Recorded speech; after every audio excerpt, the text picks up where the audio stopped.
because when you're just trying to survive, when you sometimes wish that you could be with the friends that you had, when you wish that you could be out in the world doing the things that you're used to, sometimes time itself can really slow down. Yeah, absolutely. And I know we talked earlier talking about One Life. Did your brand One Life come into play before the diagnosis? Yes, right? It did. So as I was mentioning that technology and art piece, when I was, I think it was probably high school, but messing around in Photoshop, creating these Ferrari posters. Hmm. Every single year I would create a Ferrari poster, and then one day I'm thinking about like I've always had that sort of that big imagination, that visionary sort of idealism about myself.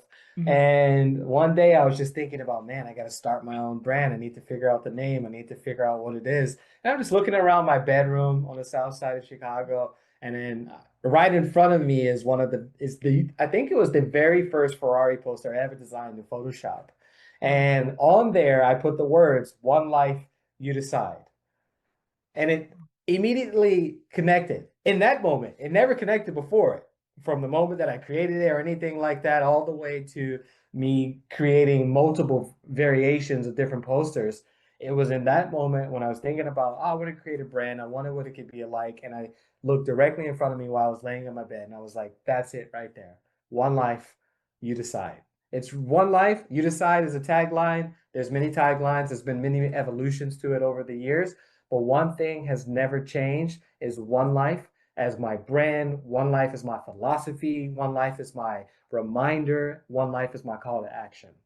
It just the volume, right? Some days it's been lower, some seasons it's been lower, some years it's been lower, and then sometimes it's been much higher. And I'm in that part of my life now where I recognize the power of a philosophy and a reminder, a call to action like One Life. And it's something that I really just want to offer as a gift and provide as an offering more and more to people throughout the world now. I love it. I want to ask this question. So I'm gonna ask you twice, but in two different ways. So the first one is, what did One Life mean to you before the diagnosis? One Life, so I'm going to go even further back. One Life meant to me when I was growing up on the south side of Chicago in high school. What it meant was enjoy life because it's short. Yeah. And what does One Life mean after the diagnosis? Mm, mm, mm.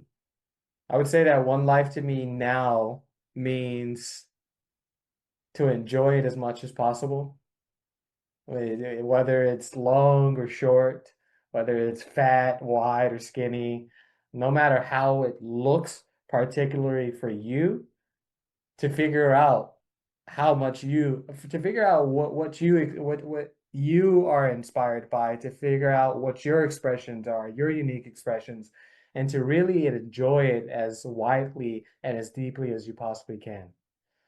Wow, that's a Yeah. that's a that's a great answer. And I'm really curious on this. I actually want to add another question to that. Is now, do you think did your One Life philosophy change or transform in any way while you navigated that process of being diagnosed? Absolutely.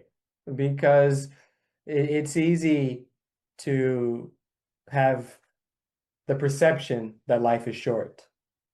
Yeah. It's different when you have the embodiment and the experience of recognizing, oh, life is short, and we never really know when our final day may come. Yeah. Um, when that happened, that's when I really realized, like, okay, mortality is real, memento mori is real. Yeah. How do I want to live from here?